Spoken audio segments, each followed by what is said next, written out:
welcome to Story Time.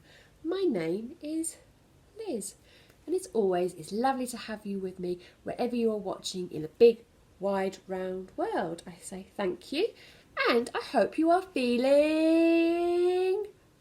good today. I am feeling good because you are with me and we're going to read a fabulous story together. Now, today we're going to be reading a story which has a character which I'm sure we've read about before. And here is that character. It's actually the cat that we're going to be looking at.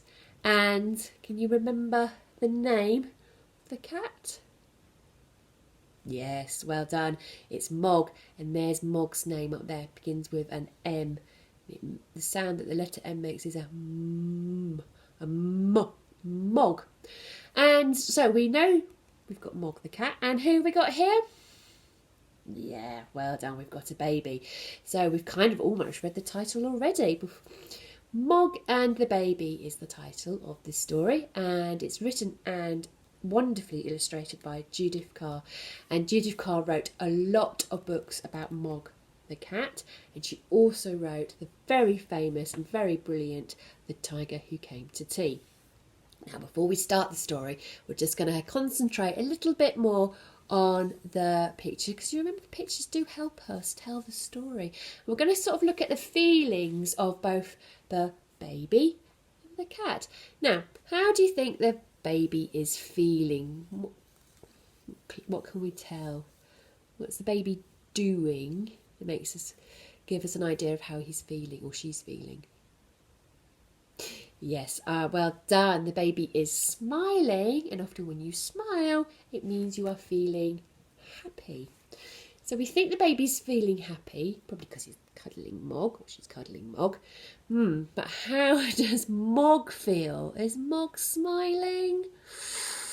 No, it's hard to tell, isn't it? I mean, the mouth looks a bit downturned, and the eyes look a bit concerned. So I don't think Mog is feeling as happy as the baby is right now. So let's keep that feeling in mind, bear that in mind as we read the story of Mog and the baby. Oh, I'm just going to move a bit so we can see. That's better. One day, Mog was playing with Nicky. Debbie was going to school and Mr. Thomas was going to work, and Nicky had a cold. Oh dear. Mog and Nicky played catch the string, then they played bad dogs, and then they played tickle Mog's tummy, and then they played ball. Suddenly they heard a noise. It was a crying noise. It was a very loud crying noise. Mrs. Thomas said, "Look who's here. Mrs. Clutterbuck has brought her new baby. We're going to look after it while she goes and does the shopping." Look at the baby's face. Doesn't look happy. The baby looked at Mog and stopped crying. It said psst instead. "Oh, it's trying to say puss," said Mrs. Thomas. "Will my baby be all right with your cat?" said Mrs. Clutterbuck. "Oh, yes," said Mrs. Thomas. "Mog loves babies." What do you think?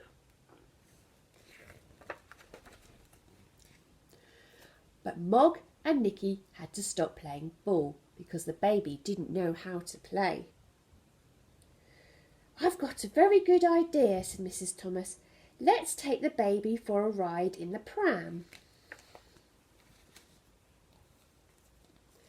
The baby liked riding in the pram. It said psst. "I've got a baby in a pram too," said Nicky. Mog said nothing, but she was not happy. When they came back, it was lunchtime, but the baby did not want to eat its lunch. It said psst instead. It said psst and cried. It cried so much that Mog did not want to eat her lunch either. She went away and sat in her basket. She sat in her basket and tried to think of other things, while Mrs. Thomas and Nicky cleared the dishes. The baby found a dish to clear too. "Oh, look what it's done," said Nicky. "Oh dear," said Mrs. Thomas. "Perhaps the baby would like a rest." But the baby didn't want to rest. It said, "Psst, psst, psst." It said, "Psst," and it cried. "Oh, it wants Mog," said Mrs. Thomas. "Will Mog be all right with the baby?" said Nicky. "Oh, yes," said Mrs. Thomas. "Mog loves babies."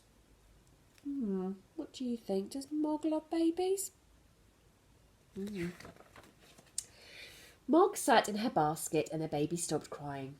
It was nice and quiet when the baby stopped crying. It was so quiet that Mog fell asleep. She had a dream, and it was a lovely dream. It was a dream about babies. Suddenly, she woke up. Mog thought, "This baby is everywhere." She thought, "I'm getting out." Mog ran across the road, but the baby was coming after her, and the bad dog was waiting on the other side, and then there was a car coming. "There's my baby!" shouted Mrs. Clutterbuck. "There's Mog!" shouted Debbie. There was only one way to go, thought Mog, and she jumped away from the dog. She jumped away from the car. She bumped into the baby, and the baby flew into the air and came down on the pavement, and it said, "Psst." Mrs. Thomas stopped the car just in time. Sorry, Mr. Thomas stopped the car just in time. "Oh, my baby," said Mrs. Clutterbuck. "Oh, it's a silly baby," said Nicky. "It shouldn't have run out into the road." "Mog saved it," said Debbie. "She's a very brave cat," said Nicky. "She's the bravest cat in the whole world. She is our baby-saving cat, and she should have a reward." They all went to get Mog a reward. It was a very big reward. It was a reward from Mrs. Clutterbuck. "Oh, Mog saved my baby from being run over," said Mrs. Clutterbuck. "I told you," said Mrs. Thomas. "Mog loves babies." Well, Mog received a very big, large, fat fish for saving the baby there. And phew! Thank goodness Mog was very quick thinking and pushed the baby away from the car. It just reminds me that when we're going to cross the road, we must always look left and right and left to make sure that we don't see any cars, and then it is safe to cross with an adult. Well, do you think Mog enjoyed looking after the baby? I think we were right at the beginning. I don't think Mog did really enjoy looking after the baby. But I hope you enjoyed me reading you the story of Mog and the baby. And until we meet again, remember, take care, look after one another, and most importantly, keep smiling. Bye for now.